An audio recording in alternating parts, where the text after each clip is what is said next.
after multiple attempts and 2 decades worth of expectations. Paramount Plus is set to launch the highly anticipated new series. Halo, loosely based on one of the most popular video game franchises of all time, with sales exceeding $5 billion, Halo throws players into a 26th century war that has pitted humans against a group of extraterrestrials known as the Covenant. Beginning with its first release in 2001, Halo grew into a console-defying video game for Microsoft's Xbox, and it was expanded upon with multiple novels and side stories, material that has added depth to the franchise.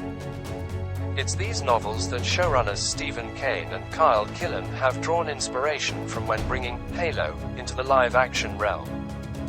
Unfortunately, the multiple attempts to bring Halo out of the gaming world, including attempts dating back to 2005 with Alex Garland as a scriptwriter, and another with director Neil Blomkamp, have led to this iteration being a retread of recent science fiction stories like The Mandalorian.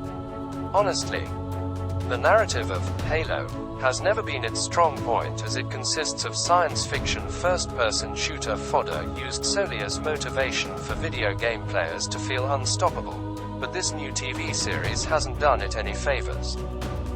Furthermore, while trying to humanize Master Chief, the charisma and mystique surrounding him have been lost, leaving a stoic husk in its wake.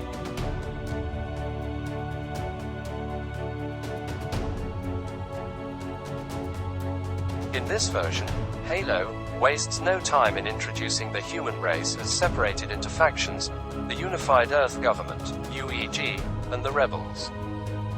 The United Nations Space Command, UNSC, the military branch of the UEG, has developed the Spartan program of super soldiers billed as one of humanity's greatest chances at survival against the Covenant. It is here that we are introduced to the emotional center of the series, Quan-Ah, newcomer Yerine Ha. Residing on the outer colony planet, Madrigal, Quan is the teenage daughter of a rebel leader who seeks independence from the UEG. Unfortunately, Madrigal becomes the site of a conflict between the Covenant and a group of Spartans. As the sole rebel survivor, Quan is in desperate need of medical support and left with nowhere else to go.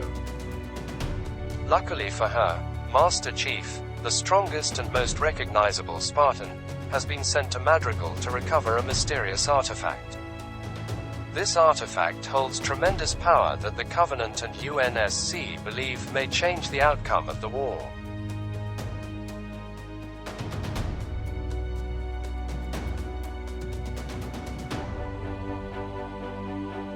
If seeing Master Chief in action is the biggest draw of Halo, then this series has gone in a wildly different direction.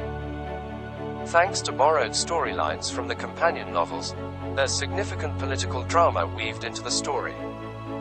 Halo seemingly has been created in a laboratory to reach the largest audience, even though it won't satisfy anyone. Presumably, the showrunners were looking to impress hardcore fans of the franchise by including familiar planets, sounds, and characters, but also needed to bring in those looking for traditional science fiction fare like Star Trek. That's why a large portion of Halo is about the politics surrounding the war and the treatment of the Spartan warriors. For instance, Drive. Halsey, Natasha McElhone, a recurring Halo universe character, is depicted as an evil scientist whose sole mission is to unlock the true potential of the Spartans. This creates the ethical dilemma of stripping the soldiers of everything, thereby putting her mission in conflict with the bureaucrats who want results, but as humanly as possible.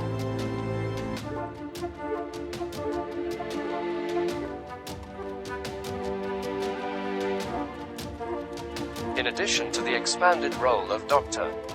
Halsey, Halo incorporates military figures and past Spartan candidates. Episode 2 introduces fellow Spartan cadet Soren 006, Bokeem Woodbine, once part of the elite force with Master Chief.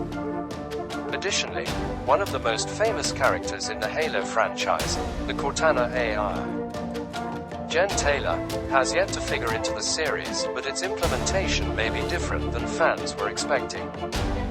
Halo is one of Microsoft's most valuable franchises, so arguably a massive budget shouldn't be out of the question. The opening sequence should be a preview of the large-scale conflicts audiences can expect. It's filled with signature weapons like the energy sword, the first-person HUD Master Chief's visor, and various sound effects. It's here that Halo's video game origins translate directly to live action with sound effects ripped right from the source and free-firing ballistics that overwhelm the senses. It's a shame then that no gravitas is given to the action unfolding. Sure, it's violent, with Covenant soldiers getting their heads blown off and humans getting impaled, but the combat never evolves past CGI characters battling with CGI characters.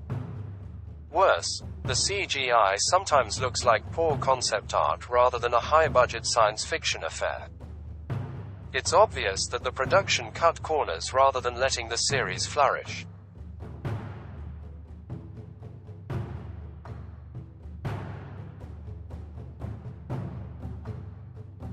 Another sticking point is how the iconic soundtrack of Halo, the game, is absent from this adaptation. The original composers Marty O'Donnell and Michael Salvatore have sued Microsoft for unpaid royalties, and nothing from the game translates over. TV series composer Sean Callery does bring in motifs that are synonymous with the video game, like the Gregorian chants, but it feels a few degrees separated from the original, making it an uninspiring replica. Halo has another 7 episodes in Season 1 and has already been renewed for a second season, leaving plenty of opportunities for the franchise to evolve.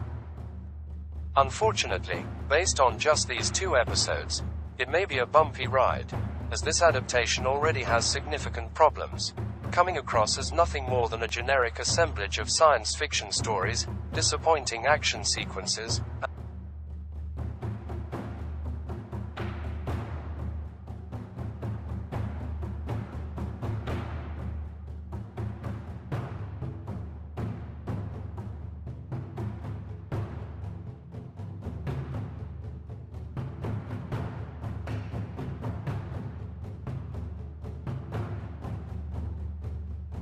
players become the hero.